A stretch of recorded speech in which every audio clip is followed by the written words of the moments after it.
नमस्कार, good morning दोस्तों। आप देख रहे हैं खबर समय और मैं आपके साथ सोनी शर्मा। और आज गहमा-गहमी है पंचायत चुनाव की। गहमा-गहमी तो पिछले 1 महीनों से ही चल रही थी ये गहमा-गहमी। आपने देखा पंचायत चुनाव की घोषणा के बाद से ही पूरे पश्चिम बंगाल में एक तरह का तहलका सा मच गया था। और जैसे ही चुनाव की घोषणा हुई थी गत 8 जून को, उसके बाद से आपने देखा था किस तरह से पूरे पश्चिम बंगाल में चुनावी माहौल जो है वो गर्म हो गया था। एक तरह से कहें तो पूरा बंगाल ही गर्म हो गया था। और हिंसा हिंसा इस चुनाव में अब की बार फिर एक मुख्य मुद्दा रही। कि पश्चिम बंगाल का जो चुनाव अक्सर होते आए कई दशकों से, इसमें देखा गया है कि हिंसा का अहम स्थान रहता है। बिना हिंसा के चुनाव ये होते नजर नहीं आते हैं। 4 दशकों का अगर इतिहास की बात करें तो सभी चुनावों में यहाँ पर हिंसा देखी जाती है, लेकिन इस बार की हिंसा कुछ ज्यादा ही थी। पंचायत चुनाव की जैसे घोषणा हुई और वोट होने तक 20 लोग अपनी जान पंचायत हिंसा में गंवा चुके थे। ये मैं बात कर रहा हूं केवल पंचायत चुनाव के प्रचार के दौरान की बातें। और अगर बात करें पंचायत चुनाव के 24 घंटे के अंदर, जो अगर जब चुनाव समाप्त हुए उससे पहले 24 घंटे की बात करें तो उसमें 19 लोग चुनावी हिंसा में मारे गए। क्या भयंकर दृश्य थे आपने देखे। मत पेटियां फूकी जा रही हैं, बूथ लूटे जा रहे थे, मत पत्र जलाए जा रहे थे, गोलियां चल रही थी, बम चल रहे थे। बड़ा ही भयानक दृश्य था। लेकिन इसकी वजह क्या है? सबसे बड़ी बात है राजनीतिक वर्चस्व इसकी वजह है। और पश्चिम बंगाल में हमेशा वर्चस्व की लड़ाई, पश्चिम बंगाल क्या हर जगह ही वर्चस्व की लड़ाई तो विभिन्न पार्टियों में होती है, लेकिन इस बार पूरे राज्य में अगर हम बात करें तो त्रिकोणीय टक्कर चल रही थी।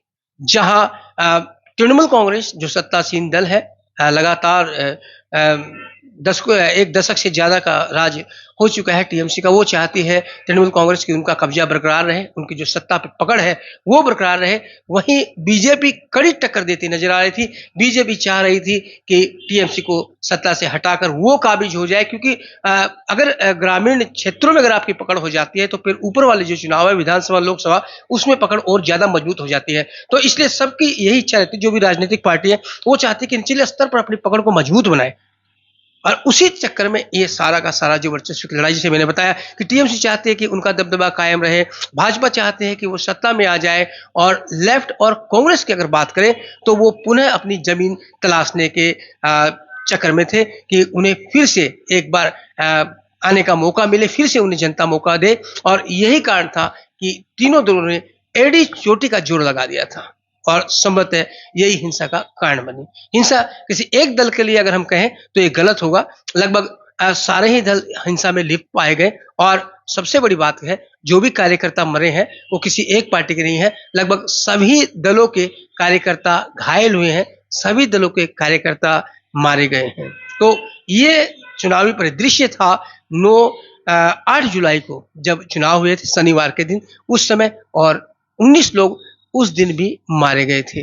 और आज इन्हीं जो 1 महीने की जद्दोजहद चली, 40 लोगों ने जो अपनी कुर्बानियां दी, उनके परिणाम आज आने वाले हैं। गिनतियां शुरू हो चुकी है, लेकिन चूंकि ये ईवीएम के द्वारा ये चुनाव नहीं हुए थे, बैलेट पेपर से चुनाव हुए थे, तो लाजिमी है कि इनके चुनावी रिजल्ट भी आस्ते आस्ते ही आएंगे। और अभी फिलहाल जो चल रही है, जो गिनतियां चल रही है, तो आपसे बता दूं कि त्रिस्तरीय चुनाव पश्चिम बंगाल में हुए हैं।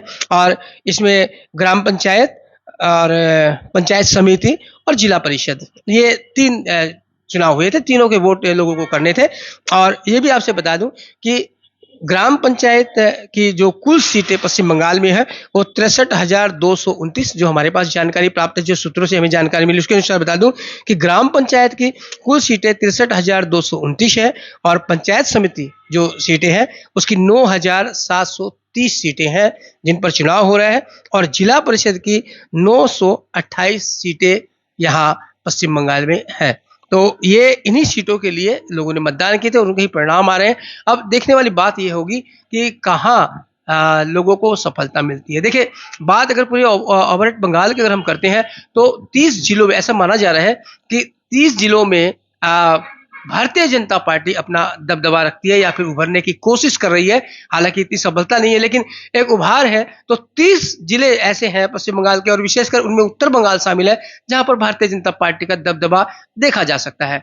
और 10 ही ऐसी जगह भी है, ऐसे जिले हैं जहां पर लेफ्ट और कांग्रेस वापसी की कोशिश कर रहे हैं। बाकी टीएमसी तो पूरे राज्य में ही है, तो 10 जिलों में जहां लेफ्ट और कांग्रेस सत्तासीन दल को टक्कर देने की कोशिश कर रहे हैं, वहीं 10 जिलों में भारतीय जनता पार्टी टक्कर देने की कोशिश कर रहे हैं। कई विशेष इलाके हैं जहां पर भारतीय जनता पार्टी मजबूत है, कई विशेष इलाके हैं जहां पर वाम मोर्चा मजबूत है, कई ऐसे इलाके हैं जहां पर कांग्रेस मजबूत है, और इन सभी जगहों पर तृणमूल कांग्रेस को कड़ी टक्कर मिल रही है।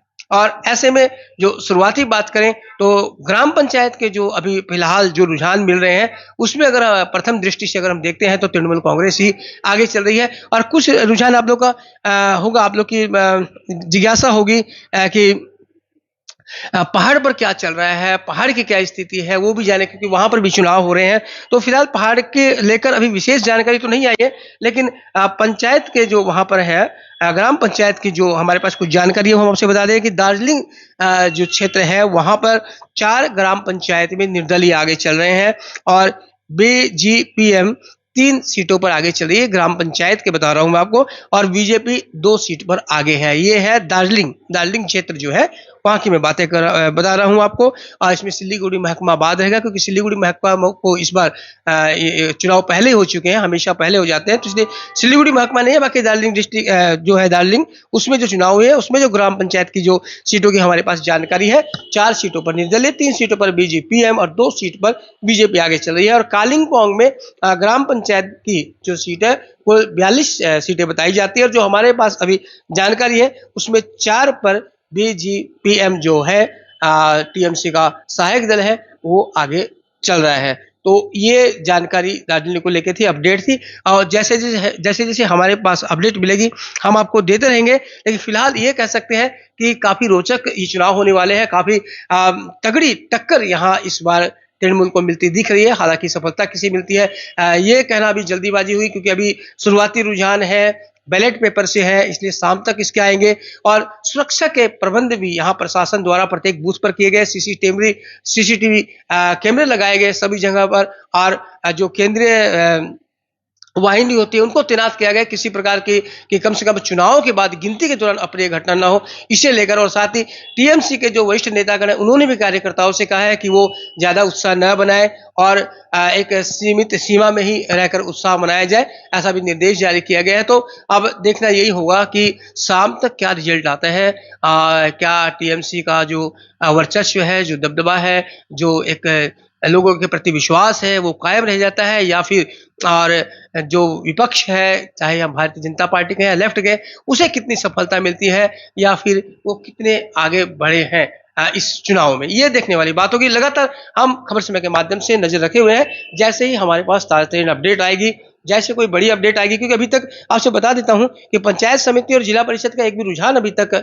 हमारे पास में नहीं आया है। उसमें भी हम आपको बताते हैं कि पंचायत समिति में क्या चल रही है और जिला परिषद में क्या स्थिति है, लेकिन अभी तक उनकी तरफ वहां से कोई रुझान नहीं आया है। संभवतः ये जो ग्राम पंचायत की जो गिनती है उसके बाद ही इनका नंबर आएगा। सबसे पहले ग्राम पंचायत की सीटों की गिनती हो रही है, उसके बाद पंचायत समिति होगी, फिर जिला परिषद की होगी। तो फिलहाल अगर हम बात करें ग्राम पंचायत की सीट की, तो जो थोड़े बहुत हमारे पास रुझान प्राप्त हुए उसकी अगर हम बात करें तो उसमें टीएमसी ने काफी बढ़त बना रखी है। तो बने रहेगा खबर समय पर ताजा तरीन अपडेट के लिए पंचायत चुनाव की, और देखेगा मेरे साथ कि क्या है ताजा स्थिति। लेकिन तब तक के लिए इजाजत दीजिए।